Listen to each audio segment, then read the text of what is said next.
Simple question then, which of your subscribers has the most subscribers themselves? I'm going to show you how to answer that in just 60 seconds. vidIQ. vidIQ. vidIQ.com. Alright then, you should know the drill by now. From any YouTube desktop page, click your profile image in the top right hand corner of the screen and go to the YouTube studio. And on this dashboard screen, you should find exactly what you're looking for via the subscribers panel. So click the See All link to jump into the dedicated pop-up subscriber screen. It's already sorted by the most subscribed channels who are subscribers to you over the last 90 days. But what you can do is click the time period box and change it to lifetime, and voila! These are literally your biggest YouTube fans, but not necessarily your most important ones. Alternatively, if you wanted to see your oldest public subscriber to the channel, you can click on the Date Subscribed column.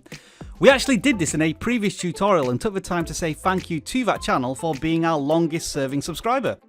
When it comes to communication, I'm not necessarily saying that you go up to these super huge channels and request collaborations. That's probably going to seem a little bit spammy, and the chances are those channels aren't going to see your messages since they get so many. But the fact that larger channels are subscribing to your channel does suggest the perceived value that you have in your content. So one of the things you could do is add these channels to the vidIQ competitor tool, where you can keep a tab on what they're doing if you don't normally subscribe to those channels. Then at if any point in the future your content aligns with that channel, you could join the conversation in that video or add your own thoughts in your own video, and you may get a little bit of attention from it. A few extra points of interest in the subscriber panel: you can of course subscribe back to any of these channels directly from this page.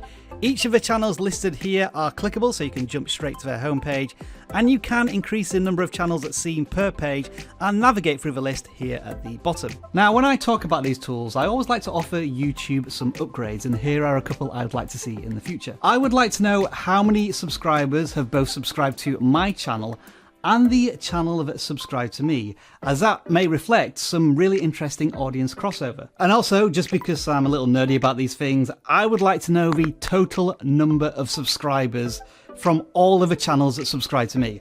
I know it would probably be a huge whopping great number that doesn't mean anything, but I just like that type of stuff. And of course, if you've got any suggested improvements, I'd love to see them in the comments below. Until YouTube make those improvements, vidIQ has a little something that might be of help. Click the IQ button in your extension shelf and go to Subscriber Insights. This tool takes a sample size of your subscribers and shows you who they are subscribing to, what videos they are engaging with, and when they are most active on YouTube. The ultimate goal of all of this information is to help you, the video creator, get a better understanding of your target audience. Who are they? What do they watch? And when do they watch it on YouTube? And let's be honest, who doesn't like a little bit of a vanity boost? Someone who has a bigger channel than yours subscribing to you. That does feel good, doesn't it?